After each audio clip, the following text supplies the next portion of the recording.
ஒரு அழகான கிராமத்தில் கார்த்திக் என்ற சிறுவன் வாழ்ந்தான். அது 1990கள் காலம்.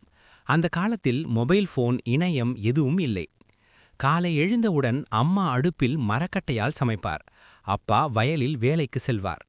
கார்த்திக் பள்ளிக்கு போகும்போது தோழர்களுடன் சேர்ந்து நடந்து போவான். மாலை வந்தவுடன் எல்லா குழந்தைகளும் சேர்ந்து கில்லி, கண்ணாமூச்சி, கிரிக்கெட் போன்ற விளையாட்டுகள் விளையாடுவார்கள். வீட்டில் ஒரு சிறிய ரேடியோ இருக்கும். அதில் பாடல்கள் ஒலிக்கும். ஞாயிற்றுக்கிழமை வந்தால் குடும்பம் முழுவதும் சேர்ந்து டிவியில் படம் பார்க்கும். அந்த வாழ்க்கையில் அதிக பணம் இல்லை, ஆனால் அன்பும் மகிழ்ச்சியும் நிறைய இருந்தது. இப்போது கார்த்திக் பெரியவராகிவிட்டான். ஒரு நாள் அவன் நினைத்தான், அந்த 90ஸ்கான வாழ்க்கை எவ்வளவு அழகாக இருந்தது. நீதி: எளிய வாழ்க்கையில்தான் உண்மையான மகிழ்ச்சி இருக்கும். இந்த மாதிரி உங்க லைஃப்ல எந்த மாதிரி விளையாட்டுலாம் உங்களுக்கு ஞாபகம் வரும்னு எனக்கு மறக்காம கமெண்ட் பண்ணுங்க.